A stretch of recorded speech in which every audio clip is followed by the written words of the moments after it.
Hello students, ਸਤਿ ਸ਼੍ਰੀ ਅਕਾਲ ਜੀ ਸਾਰਿਆਂ ਨੂੰ। ਅਤੇ ਅੱਜ ਅਸੀਂ ਇੱਕ ਨਵਾਂ ਟੌਪਿਕ ਲੈ ਕੇ ਹਾਜ਼ਰ ਹੋਏ ਹਾਂ, ਜਿਸ ਦਾ ਨਾਮ ਹੈ ਦਲ ਖਾਲਸਾ ਅਤੇ ਉਸ ਦੀ ਯੁੱਧ ਪ੍ਰਣਾਲੀ।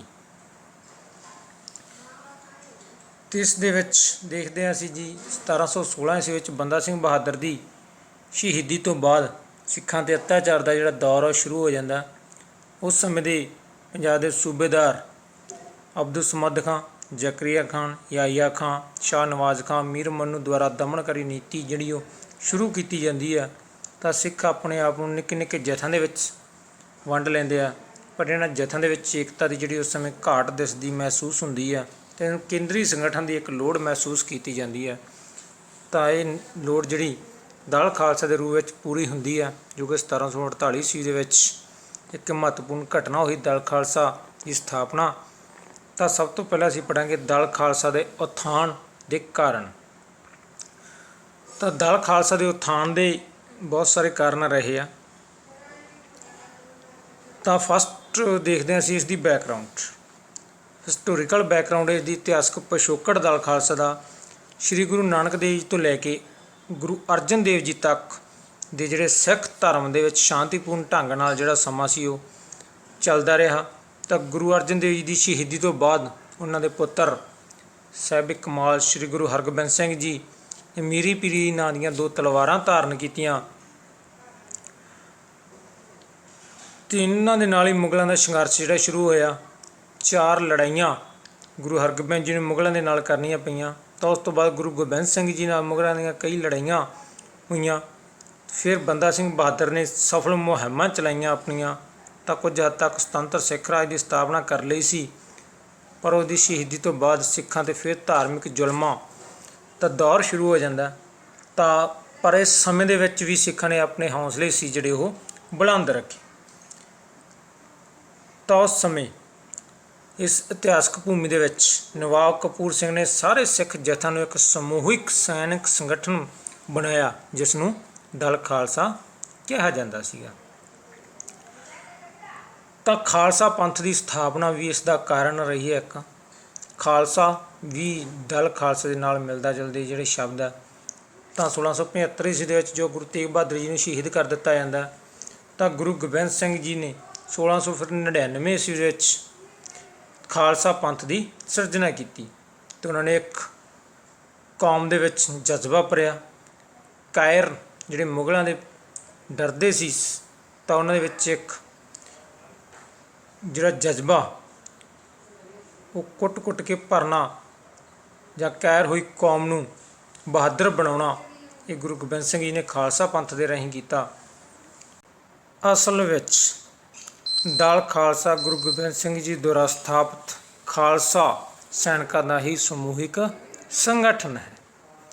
ਸਿੱਖਾਂ 'ਤੇ ਅਤਿਆਚਾਰ, ਜਿਸ ਤਰ੍ਹਾਂ ਅਸੀਂ ਪਹਿਲਾਂ ਗੱਲ ਕਰ ਚੁੱਕੇ ਹਾਂ, ਅਤੇ ਸਿੱਖਾਂ ਦੇ ਅਤਿਆਚਾਰ ਜਿਹੜਾ ਬੰਦਾ ਬਹਾਦਰ ਦੀ ਸ਼ਹੀਦੀ ਤੋਂ ਬਾਅਦ ਸ਼ੁਰੂ ਹੋਏ। ਲਾਹੌਰ ਦੇ ਸੂਬੇਦਾਰਾਂ ਦੁਆਰਾ ਬਹੁਤ ਸਾਰੇ ਅਤਿਆਚਾਰ, ਦਮਨਕਾਰੀ ਨੀਤੀ ਅਪਣਾਈ ਗਈ। ਹਜ਼ਾਰਾਂ ਸਿੱਖਾਂ ਨੂੰ ਲਾਹੌਰ ਦੇ ਵਿੱਚ ਨਕਸ਼ ਨਾਂ ਦੇ ਸਥਾਨ 'ਤੇ ਸ਼ਹੀਦ ਕੀਤਾ ਜਾਂਦਾ। ਸਿੱਖਾਂ ਨੂੰ ਮਜਬੂਰਨ ਪਹਾੜਾਂ ਅਤੇ ਜੰਗਲਾਂ ਦੇ ਵਿੱਚ ਸ਼ਰਨ ਲੈਣੀ ਪਈ। ਤਾਂ ਇਹਨਾਂ ਮੁਗਲਾਂ ਦਾ ਅਤਿਆਚਾਰਾਂ ਦਾ ਮੁਕਾਬਲਾ ਕਰਨ ਲਈ ਤਾਂ ਦਲ ਖਾਲਸਾ ਵਰਗੇ ਸ਼ਕਤੀਸ਼ਾਲੀ ਸੰਗਠਨ ਦੀ ਸਥਾਪਨਾ ਕਰਨ ਦੀ ਜ਼ਰੂਰਤ ਮਹਿਸੂਸ ਹੋਈ ਉਸ ਸਮੇਂ, ਅਤੇ ਇਸ ਜ਼ਰੂਰਤ ਨੇ ਦਲ ਖਾਲਸਾ ਨੂੰ ਜਨਮ ਦਿੱਤਾ। ਮੇਨ ਪੁਆਇੰਟ ਹੈ ਜੀ ਬੁੱਢਾ ਦਲ ਅਤੇ ਤਰਨਾ ਦਲ ਦੀ ਸਥਾਪਨਾ ਹੈ ਸੰਗਠਨ। ਜ਼ਕਰੀਆ ਖਾਨ ਜਦੋਂ ਆਪਣੇ ਸਾਰੇ ਕਠੋਰ ਯਤਨਾਂ ਦੇ ਬਾਵਜੂਦ ਸਿੱਖਾਂ ਨੂੰ ਸ਼ਕਤੀ ਨੂੰ ਕੁਚਲ ਨਹੀਂ ਸਕਦਾ, ਤਾਂ 1733 ਵਿੱਚ ਉਹ ਸਿੱਖਾਂ ਨਾਲ ਸਮਝੌਤਾ ਕਰ ਲੈਂਦਾ। ਤਾਂ ਸਮਝੌਤੇ ਪ੍ਰਤੀ ਜਿਹੜੇ ਸਿੱਖ ਆਪਣਾ ਸਹਿਮਤੀ ਪ੍ਰਗਟਾ ਦਿੰਦੇ ਆ। ਤਾਂ ਉਹ ਦੇਖਦੇ ਨੇ ਵੀ ਸਿੱਖਾਂ ਦਾ ਜਦੋਂ ਜ਼ਕਰੀਆ ਖਾਨ ਨਾਲ ਸਮਝੌਤਾ ਹੋ ਜਾਂਦਾ, ਤਾਂ ਉਹ ਆਪਣੇ ਆਪ ਨੂੰ ਸੰਗਠਨ ਕਰਨ ਦੀ ਲੋੜ ਮਹਿਸੂਸ ਕਰਦੇ ਨੇ। ਉਸ ਸਮੇਂ 'ਚ ਨਵਾਬ ਕਪੂਰ ਸਿੰਘ ਜੀ 1734 ਈਸਵੀ ਵਿੱਚ ਉਹਨਾਂ ਦੇ ਸੁਝਾਅ 'ਤੇ ਇੱਕ ਬੁੱਢਾ ਦਲ ਅਤੇ ਤਰਨਾ ਦਲ ਨਾਮੀ 2 ਸਿੱਖ ਜਥੇ ਜਿਹੜੇ ਸੰਗਠਨ ਉਹ ਬਣ ਜਾਂਦੇ ਨੇ। ਬੁੱਢਾ ਦਲ ਦਾ ਕੰਮ ਗੁਰਦੁਆਰਿਆਂ ਜਾਂ ਇਸਤਰੀਆਂ ਬੱਚਿਆਂ ਦੀ ਰੱਖਿਆ ਕਰਨਾ। ਤਰਨਾ ਦਲ ਦਾ ਕੰਮ ਹੁੰਦਾ ਜਿਹੜਾ ਉਸ ਸਮੇਂ ਜਿਹੜੀ ਲੜਾਈ ਕਰਨਾ, ਯੁੱਧ ਕਰਨਾ ਸੀ ਜਿਹੜਾ ਉਸ ਸਮੇਂ ਦਾ, ਤਾਂ ਫਿਰ ਉਹ ਗਤੀਵਿਧੀਆਂ ਜਿਹੜੇ ਖਾਲਸਾ ਆਪਣੇ ਸਮਝੌਤੇ ਦੇ ਉਲਟ ਸ਼ੁਰੂ ਕਰ ਦਿੰਦੇ ਆ। ਤਾਂ ਜ਼ਕਰੀਆ ਖਾਨ ਗੁੱਸੇ ਵਿੱਚ ਆ ਕੇ ਸਿੱਖਾਂ 'ਤੇ ਫਿਰ ਅਤਿਆਚਾਰ ਜਿਹੜੇ ਦੌਰ ਸ਼ੁਰੂ ਕਰ ਦਿੰਦਾ। ਤਾਂ ਇਸ ਤਰ੍ਹਾਂ ਨਵਾਬ ਕਪੂਰ ਸਿੰਘ ਜੀ ਨੇ ਦੁਆਰਾ ਇਹ ਜਿਹੜੇ ਬਣਾਏ ਗਏ ਦੋ ਸੈਨਿਕ ਸੰਗਠਨ ਸੀ ਜਿਹੜੇ ਸਿੱਖਾਂ ਦੇ, ਦਲ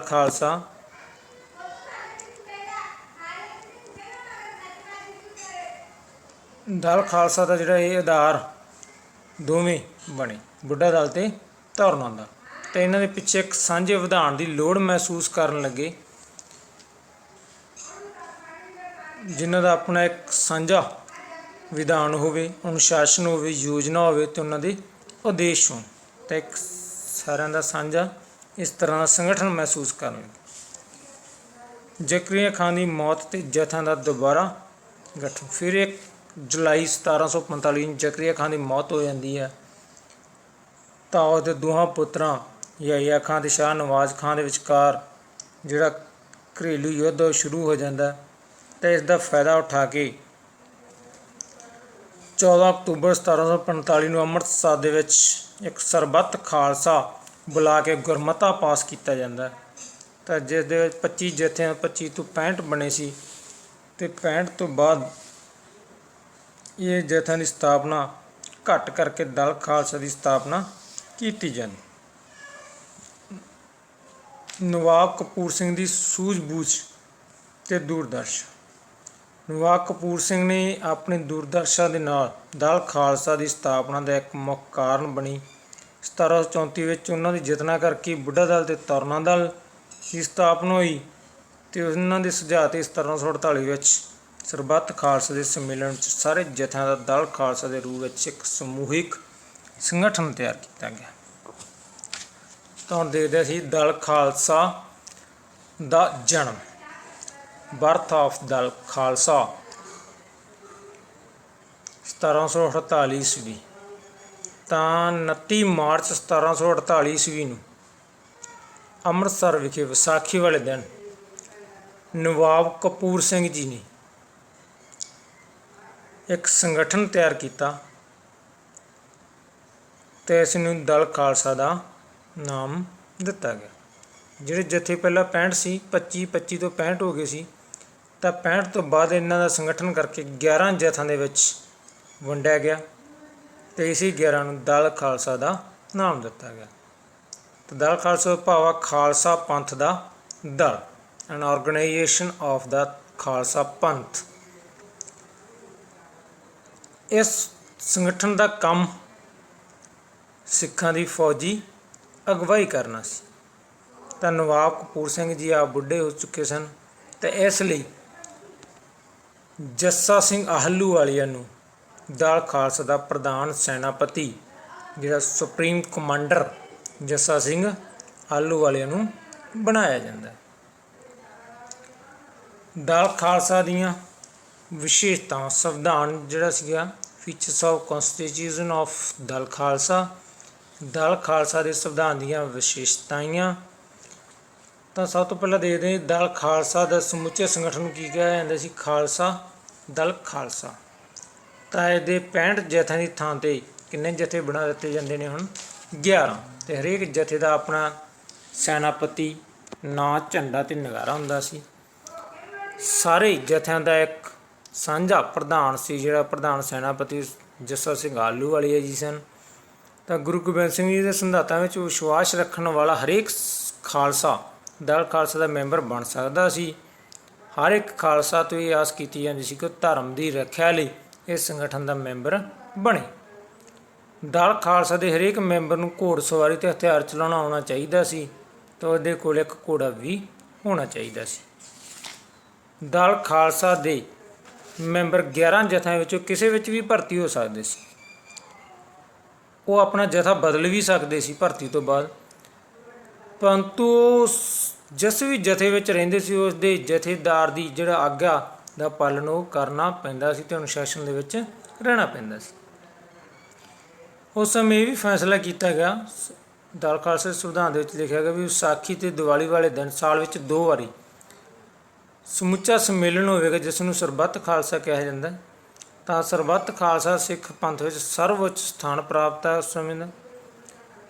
ਤਾਂ ਇਹ ਨਿਰਧਾਰਨ ਕਰੇਗਾ ਦਲ ਖਾਲਸਾ ਦੀ ਜਿਹੜੀ ਆਮ ਨੀਤੀ ਸੀ, ਜਨਰਲ ਪਾਲਿਸੀ ਜਿਹੜੀ ਉਹ ਨਿਰਧਾਰਨ ਕਰੇਗਾ ਸਰਬੱਤ ਖਾਲਸਾ। ਤਾਂ ਉਸ ਦੌਰਾਨ ਲੈ ਕੇ ਜਿਹੜੇ ਸਾਰੇ ਫੈਸਲਿਆਂ ਨੂੰ ਗੁਰਮਤਾ ਮੰਨਿਆ ਜਾਵੇ। ਗੁਰਮਤਾ ਮਤਲਬ ਗੁਰੂ ਦਾ ਮਤ ਜਾਂ ਗੁਰੂ ਦਾ ਫੈਸਲਾ, ਅਤੇ ਇਹਦੀ ਉਲੰਘਣਾ ਕਰਨ ਵਾਲੇ ਨੂੰ ਤਨਖਾਹੀਆ ਘੋਸ਼ਿਤ ਕਰਕੇ ਉਸ ਨੂੰ ਸਜ਼ਾ ਦਿੱਤੀ ਜਾਵੇ। ਦਲ ਖਾਲਸਾ ਦੇ ਮੈਂਬਰ ਗੁਰੂ ਸਾਹਿਬਾਨ ਦੇ ਉਪਦੇਸ਼ਾਂ ਨੂੰ ਗੁਰੂ ਗ੍ਰੰਥ ਸਾਹਿਬ ਵਿੱਚ ਸਿੱਖ ਧਰਮ ਅਤੇ ਖਾਲਸਾ ਪੰਥ ਵਿੱਚ ਵਿਸ਼ਵਾਸ ਰੱਖਣਗੇ ਅਤੇ ਇਸ ਦਾ ਪ੍ਰਚਾਰ ਵਿੱਚ ਆਪਣਾ ਯੋਗਦਾਨ ਦਿੰਦੇ। ਤਾਂ ਹੁਣ ਦੇਖਦੇ ਹਾਂ ਜੀ ਅਸੀਂ ਕਿਹੜੇ ਕਿਹੜੇ ਜਥੇ ਸੀ ਇਸ ਦਲ ਖਾਲਸਾ ਦੇ 11 ਜਥੇ ਬਣੇ। ਅਤੇ ਯਾਦ ਰੱਖਣਾ ਵੀ ਦਲ ਖਾਲਸਾ ਦੇ ਕਿੰਨੇ ਜਥੇ ਬਣੇ ਸੀ? 11। ਇਸ ਨੂੰ 12 ਸਮਝ ਜਾਂਦੇ ਨੇ ਕਈ ਵਾਰੀ ਵਿਦਿਆਰਥੀ। ਤਾਂ 11 ਜਥੇ ਸੀ। ਸਭ ਤੋਂ ਪਹਿਲਾਂ ਇੱਕ ਜਥਾ ਜਿਹੜਾ ਮਿਸਲਾਂ ਦੇ ਰੂਪ ਵਿੱਚ, ਇਹੀ 11 ਜਥੇ ਬਾਅਦ ਦੇ ਵਿੱਚ ਮਿਸਲਾਂ ਬਣਦੀਆਂ ਨੇ, ਪਰ ਮਿਸਲਾਂ ਦੀ ਗਿਣਤੀ 12, ਜਥਿਆਂ ਦੀ ਗਿਣਤੀ 11 ਸੀ। 12ਵੀਂ ਜਿਹੜੀ ਮਿਸਲ ਸੀ ਜਿਹੜਾ ਬਾਅਦ ਦੇ ਵਿੱਚ ਬਣੀ ਆ ਉਹ ਫੂਲਕੀਆ ਮਿਸਲ ਸੀ। ਤਾਂ ਸਭ ਤੋਂ ਪਹਿਲਾਂ ਵੇਖਦੇ ਹਾਂ ਜੀ ਅਸੀਂ ਆਹਲੂਵਾਲੀਆ ਜਥਾ। ਤਾਂ ਜੱਸਾ ਸਿੰਘ ਆਹਲੂਵਾਲੀਆ ਦੇਖਿਆ ਸੀ ਅਸੀਂ। ਜੱਸਾ ਸਿੰਘ ਆਹਲੂਵਾਲੀਆ ਜਥੇ ਦਾ ਪ੍ਰਧਾਨ ਵੀ ਸੀ ਅਤੇ ਨਾਲ ਦੀ ਨਾਲ ਉਹ ਸਾਰੇ ਦਲ ਖਾਲਸਾ ਦਾ ਪ੍ਰਧਾਨ ਸੈਨਾਪਤੀ ਵੀ ਸੀਗਾ। ਫੈਜ਼ਲਪੁਰੀਆ ਜਾਂ ਸਿੰਘਪੁਰੀਆ ਜਥਾ ਅਤੇ ਨਵਾਬ ਕਪੂਰ ਸਿੰਘ ਜੀ ਸੀ, ਕਿਉਂਕਿ ਉਹ ਫੈਜ਼ਲਪੁਰ ਦੇ ਸੀ। ਤਾਂ ਸਿੰਘਪੁਰ 'ਤੇ ਵੀ ਬਾਅਦ 'ਚ ਕਬਜ਼ਾ ਕਰ ਲਿਆ ਸੀ, ਇਸ ਕਰਕੇ ਸਿੰਘਪੁਰੀਆ ਵੀ ਕਿਹਾ ਜਾਣ ਲੱਗ ਗਿਆ ਸੀ ਉਹਨਾਂ ਨੂੰ। ਅਤੇ ਨਵਾਬ ਕਪੂਰ ਸਿੰਘ ਜੀ ਸੀ। ਸੁਕਰ ਚੱਕੀਆ, ਇਹ ਸੁਕਰ ਚੱਕ ਪਿੰਡ ਨਾਲ ਸੰਬੰਧ ਸੀਗਾ। ਨੌਧ ਸਿੰਘ ਰਣਜੀਤ ਸਿੰਘ ਦੇ ਜਿਹੜੇ ਦਾਦਾ ਜੀ ਸੀਗੇ ਉਹ ਇਸ ਰਣਜੀਤ ਸਿੰਘ ਦੇ ਜਥੇ ਨਾਲ ਸੰਬੰਧਿਤ ਸੀ। ਨਿਸ਼ਾਨ ਵਾਲੀਆ ਦਸੌਂਧਾ ਸਿੰਘ, ਇਹ ਦਲ ਖਾਲਸਾ ਦਾ ਜਿਹੜਾ ਝੰਡਾ ਚੁੱਕਿਆ ਕਰਦਾ ਸੀਗਾ, ਨਿਸ਼ਾਨ ਚੁੱਕਿਆ ਕਰਦਾ ਸੀ, ਇਸ ਕਰਕੇ ਇਸ ਜਥੇ ਦਾ ਨਾਂ ਨਿਸ਼ਾਨ ਵਾਲੀਆ ਪੈ ਗਿਆ। ਭੰਗੀ ਜਥਾ, ਇਹਦਾ ਨੇਤਾ ਭੂਮਾ ਸਿੰਘ ਸੀ, ਬਾਅਦ 'ਚ ਹਰੀ ਸਿੰਘ ਜਥੇ ਦਾ ਨੇਤਾ ਬਣਿਆ। ਹਰੀ ਸਿੰਘ ਭੰਗੀ, ਭੰਗ ਮਤਲਬ ਕਿ ਹਰੀ ਵੀ ਹੋ ਸਕਦੀ ਹੈ, ਤਾਂ ਯਾਦ ਰੱਖਣਾ। ਘਨੱਈਆ ਜਥਾ, ਕਾਨਾ ਪਿੰਡ ਦਾ ਸੀ, ਲਾਹੌਰ ਦੇ ਨੇੜੇ ਹੈ ਕਾਨਾ ਪਿੰਡ, ਤਾਂ ਕਰਕੇ ਇਹਦਾ ਘਨੱਈਆ ਪੈ ਗਿਆ। ਮੋਢੀ ਜੈ ਸਿੰਘ ਸੀਗਾ। ਨਕਈ ਜਥਾ, ਅਤੇ ਇਹਦਾ ਨੇਤਾ ਹੀਰਾ ਸਿੰਘ ਸੀ। ਹੀਰਾ ਜਿਹੜਾ ਹਮੇਸ਼ਾ ਯਾਦ ਰੱਖਣਾ ਸੀ, ਨਕਈ ਜਥੇ ਦਾ ਹੀਰਾ ਸਿੰਘ। ਜਿਹੜਾ ਇੱਕ ਹੀਰਾ ਹੁੰਦਾ ਤਾਂ ਉਹਨੂੰ ਨੱਕ ਦੇ ਵਿੱਚ, ਕੋਕੇ ਦੇ ਵਿੱਚ ਜੜਿਆ ਜਾਂਦਾ ਹੀਰਾ, ਤਾਂ ਉੱਥੇ ਯਾਦ ਰੱਖਣਾ ਨਕਈ ਦਾ ਹੀਰਾ। ਡੱਲੇਵਾਲੀ ਜਥਾ, ਇਹਦਾ ਨੇਤਾ ਗੁਲਾਬ ਸਿੰਘ ਸੀਗਾ, ਤਾਂ ਇੱਥੋਂ ਯਾਦ ਰੱਖਣਾ ਡੱਲੇਵਾਲੀ ਪਿੰਡ ਦੇ ਸੀਗੇ, ਕਿਉਂਕਿ ਗੁਲਾਬ ਨੂੰ ਕਦੇ ਵੀ ਕੋਈ ਡਲੇ ਨਹੀਂ ਮਾਰਦਾ, ਤਾਂ ਡੱਲੇਵਾਲੀਆ ਗੁਲਾਬ। ਦੀਪ ਸਿੰਘ ਜਥਾ ਬਾਬਾ ਦੀਪ ਸਿੰਘ ਜੀ ਸੀ, ਜਿਹੜੇ ਬਾਅਦ ਦੇ ਵਿੱਚ ਮਿਸਲਾਂ ਵੇਲੇ ਸ਼ਹੀਦ ਮਿਸਲ ਸੀ ਜਿਹੜੀ ਉਹ ਬਾਬਾ ਦੀਪ ਸਿੰਘ ਸੀਗੇ ਜਿਹੜੇ ਉਸਦੇ ਨੇਤਾ। ਇੱਕ ਕਰੋੜ ਸਿੰਘੀਆ, ਇਹਦਾ ਨੇਤਾ ਕਰੋੜ ਸਿੰਘ, ਨਾਂ ਤੋਂ ਸਪਸ਼ਟ ਹੈ। ਨੰਦ ਸਿੰਘ ਜਥਾ ਜੱਸਾ ਸਿੰਘ ਰਾਮਗੜੀਆ, ਤਾਂ ਇਹ ਰਾਮਗੜੀਆ ਮਿਸਲ ਦੇ ਨਾਂ ਨਾਲ ਪ੍ਰਸਿੱਧ ਹੋਇਆ ਬਾਅਦ ਦੇ ਵਿੱਚ। ਤਾਂ ਹੁਣ ਦੇਖਦੇ ਹਾਂ ਅਸੀਂ ਦਲ ਖਾਲਸਾ ਦੀ ਸੈਨਿਕ ਪ੍ਰਣਾਲੀ ਦੀਆਂ ਵਿਸ਼ੇਸ਼ਤਾਵਾਂ। ਤਾਂ ਸਭ ਤੋਂ ਪਹਿਲਾਂ ਦੇਖਾਂਗੇ ਅਸੀਂ ਜੀ ਪੈਦਲ ਸੈਨਾ ਅਤੇ ਘੋੜਸਵਾਰ ਸੈਨਾ ਨੂੰ ਮਹੱਤਵ ਦਿੱਤਾ। ਪੈਦਲ ਸੈਨਾ ਨੂੰ ਅਤੇ ਤੋਪਖਾਨੇ ਦਾ ਕੋਈ ਮਹੱਤਵ ਨਹੀਂ ਸੀਗਾ ਦਲ ਖਾਲਸਾ ਦੀ ਸੈਨਾ ਵਿੱਚ। ਦਲ ਖਾਲਸਾ ਦੀ ਜਿਹੜੀ ਸੈਨਿਕ ਪ੍ਰਣਾਲੀ ਦੇ ਵਿੱਚ ਪੈਦਲ ਸੈਨਾ ਅਤੇ ਤੋਪਖਾਨੇ ਦੀ ਕੋਈ ਜਗ੍ਹਾ ਨਹੀਂ ਸੀ।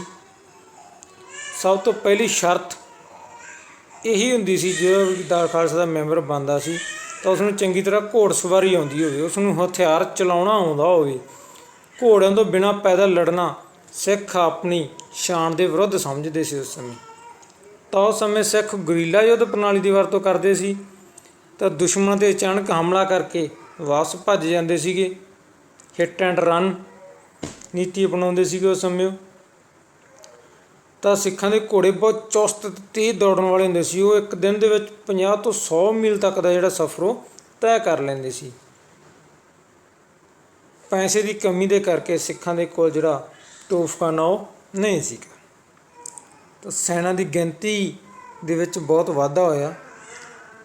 65 ਜਥਿਆਂ ਤੋਂ 11 ਜਥੇ ਰਹਿ ਗਏ ਸੀ। ਭਾਵੇਂ ਜਥੇ ਘੱਟ ਕਰ ਦਿੱਤੇ ਗਏ ਸੀ, ਪਰ ਸੈਨਿਕਾਂ ਦੀ ਗਿਣਤੀ ਦੇ ਵਿੱਚ ਬਹੁਤ ਜ਼ਿਆਦਾ ਵਾਧਾ ਹੋਇਆ। 1762 ਤੱਕ, ਜਦੋਂ ਤੱਕ ਦੂਜਾ ਘੱਲੂਘਾਰਾ ਹੁੰਦਾ, ਤਾਂ ਉਦੋਂ ਤੱਕ 50,000 ਤੋਂ 60,000 ਦੇ ਨੇੜੇ ਤੇੜੇ ਜਿਹੜੇ ਸੈਨਿਕ ਸੀ ਸਿੱਖਾਂ ਦੇ। ਸੈਨਾ ਵਿੱਚ ਭਰਤੀ ਕਿਸ ਤਰ੍ਹਾਂ ਕੀਤੀ ਜਾਂਦੀ ਸੀ?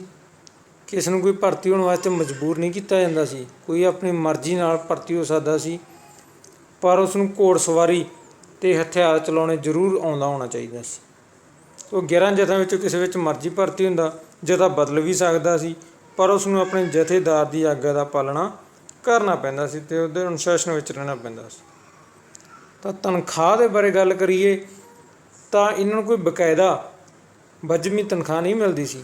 ਜਦੋਂ ਕੋਈ ਲੁੱਟ ਮਾਰ ਕਰਦੇ ਸੀਗੇ ਸਿੱਖ, ਤਾਂ ਉਹਦੇ ਵਿੱਚੋਂ ਜਿਹੜਾ ਹਿੱਸਾ ਸੀਗਾ ਉਹ ਸੇਵਾ ਫਲ ਦੇ ਰੂਪ ਵਿੱਚ ਜਾਂ ਇਨਾਮ ਦੇ ਰੂਪ ਵਿੱਚ ਕਹਿ ਦਈਏ ਆਪਾਂ, ਦਿੱਤਾ ਜਾਂਦਾ ਸੀ। ਕਿਹੜੇ ਕਿਹੜੇ ਹਥਿਆਰ ਵਰਤਦੇ ਸੀ ਉਸ ਸਮੇਂ? ਤਾਂ ਪੁਰਾਣੇ ਹਥਿਆਰ ਤਲਵਾਰਾਂ, ਬਰਛੇ, ਨੇਜੇ, ਤੀਰ ਕਮਾਨਾਂ। ਬਰੂਦ ਦੀ ਕਮੀ ਦੇ ਕਾਰਨ ਬੰਦੂਕਾਂ ਦਾ ਬਹੁਤ ਘੱਟ ਪ੍ਰਯੋਗ ਕੀਤਾ ਜਾਂਦਾ ਸੀ। ਤਾਂ ਸਰਬੱਤ ਖਾਲਸਾ ਨੂੰ ਸਰਵ ਉੱਚ ਮੰਨਿਆ ਜਾਂਦਾ ਸੀ ਉਸ ਸਮੇਂ। ਦੀਵਾਲੀ ਅਤੇ ਵਿਸਾਖੀ ਵਾਲੇ ਦਿਨ 2 ਵਾਰੀ ਸਰਬੱਤ ਖਾਲਸਾ ਦਾ ਸੰਮੇਲਨ ਜਿਹੜਾ ਅੰਮ੍ਰਿਤਸਰ ਦੇ ਵਿੱਚ ਹੁੰਦਾ ਸੀ, ਤਾਂ ਉੱਥੇ ਸਾਂਝੀ ਰਣਨੀਤੀ ਜਿਹੜੀ ਉਹ ਤਿਆਰ ਕੀਤੀ ਜਾਂਦੀ ਸੀ। ਜਿਹੜਾ ਉਹ ਫੈਸਲਾ ਲਿਆ ਜਾਂਦਾ ਸੀ ਉਸ ਨੂੰ ਗੁਰਮਤਾ ਕਿਹਾ ਜਾਂਦਾ ਸੀ। ਗੁਰਮਤਿ ਭਾਵ ਗੁਰੂ ਦੀ ਮੱਤ ਜਾਂ ਗੁਰੂ ਦਾ ਫੈਸਲਾ, ਅਤੇ ਇਸ ਨੂੰ ਸਾਰੀ ਸਿੱਖ ਸੰਗਤ ਲਈ ਮੰਨਣਾ ਜ਼ਰੂਰੀ ਸੀ। ਗੁਰੀਲਾ ਯੁੱਧ ਪ੍ਰਣਾਲੀ ਬਹੁਤ ਮਹੱਤਵਪੂਰਨ ਹੈ ਜੀ। ਸੈਨਿਕ ਪ੍ਰਣਾਲੀ ਦੀ ਵਿਸ਼ੇਸ਼ਤਾ guerrilla method of warfare. Guerrilla ਯੁੱਧ ਪ੍ਰਣਾਲੀ ਜਾਂ ਇਸ ਨੂੰ ਛਾਪਾ ਮਾਰ ਯੁੱਧ ਪ੍ਰਣਾਲੀ ਵੀ ਕਿਹਾ ਜਾਂਦਾ। ਤਾਂ 11 ਦੇ ਜਥੇ ਜਿਹੜੇ ਸਾਂਝੇ ਰੂਪ ਵਿੱਚ ਇੱਕ ਅਚਾਨਕ ਦੁਸ਼ਮਣਾਂ 'ਤੇ ਹਮਲਾ ਕਰਦੇ ਸੀ, ਅਤੇ ਉਹਨਾਂ ਦੇ ਮਾਲ ਜਾਨ ਜਾਂ ਜੋ ਵੀ ਕੁਛ ਲੈ ਕੇ ਆ ਜਾਂਦੇ ਸੀ ਉਸ ਨੂੰ ਲੁੱਟ ਲੈਂਦੇ ਸੀਗੇ। ਅਹਿਮਦ ਸ਼ਾਹ ਅਬਦਾਲੀ ਨੇ ਪੰਜਾਬ 'ਤੇ ਹਮਲਾ ਸਮੇਂ ਉਹਨਾਂ ਦੇ ਛਾਪਾਮਾਰ ਢੰਗ ਦੀ ਬੜੀ ਕੁਸ਼ਲਤਾ ਨਾਲ ਪ੍ਰਯੋਗ ਕੀਤਾ। ਇੱਥੋਂ ਤੱਕ ਕਿ ਨਾਦਰ ਸ਼ਾਹ ਵਰਗੇ ਮਹਾਨ ਜਿਹੜੇ ਹਮਲਾਵਰ ਸੀਗੇ, ਉਹਨਾਂ ਦਾ ਵੀ ਜਿਹੜਾ ਸਮਾਨ ਸੀ ਉਹ ਗੁਰੀਲਾ ਯੁੱਧ ਪ੍ਰਣਾਲੀ ਕਰਕੇ ਲੁੱਟਿਆ ਸੀਗਾ। ਤਾਂ ਦਲ ਖਾਲਸਾ ਦੇ ਲਈ ਇਹ ਮਾਰੋ ਅਤੇ ਭੱਜੋ, ਹਿੱਟ ਐਂਡ ਰਨ ਜਿਹੜੀ ਪ੍ਰਣਾਲੀ ਬਹੁਤ ਲਾਹੇਵੰਦ ਸਿੱਧ ਹੋਈ ਇਹਨਾਂ ਵਾਸਤੇ, ਗੁਰੀਲਾ ਯੁੱਧ ਪ੍ਰਣਾਲੀ। ਇਸੇ ਕਾਰਨ ਅਹਿਮਦ ਸ਼ਾਹ ਅਬਦਾਲੀ ਸਿੱਖਾਂ ਦੀ ਸ਼ਕਤੀ ਨੂੰ ਕੁਚਲਣ ਵਿੱਚ ਪੂਰੀ ਤਰ੍ਹਾਂ ਅਸਫਲ ਰਿਹਾ ਅਤੇ ਨਿਰਾਸ਼ ਹੋ ਕੇ ਆਖਰ ਨੂੰ ਉਹ ਅਫਗਾਨਿਸਤਾਨ ਚਲਾ ਗਿਆ। ਇਸ ਤੋਂ ਬਾਅਦ ਸਿੱਖਾਂ ਦੇ 12 ਜਿਹੜੀਆਂ ਮਿਸਲਾਂ ਦਾ ਰੂਪ ਪੰਜਾਬ ਦੇ ਵਿੱਚ ਸੁਤੰਤਰ ਸਿੱਖ ਰਾਜ ਸਥਾਪਿਤ ਕਰ ਲਿਆ ਸੀ ਮਹਾਰਾਜਾ ਰਣਜੀਤ ਸਿੰਘ ਦੇ ਵੇਲੇ। ਤਾਂ ਇਹੀ ਇੱਕ ਆਧਾਰ ਸੀ ਦਲ ਖਾਲਸਾ। ਇਸ ਦੇ ਨਾਲ ਸਿੱਖਾਂ ਦੇ ਵਿੱਚ ਇੱਕ ਨਵੀਂ ਸ਼ਕਤੀ ਦਾ ਸੰਚਾਰ ਹੋਇਆ। ਸਿੱਖਾਂ ਦੇ ਵਿੱਚ ਏਕਤਾ ਆਈ, ਇਕੱਠੇ ਰਹਿਣੇ।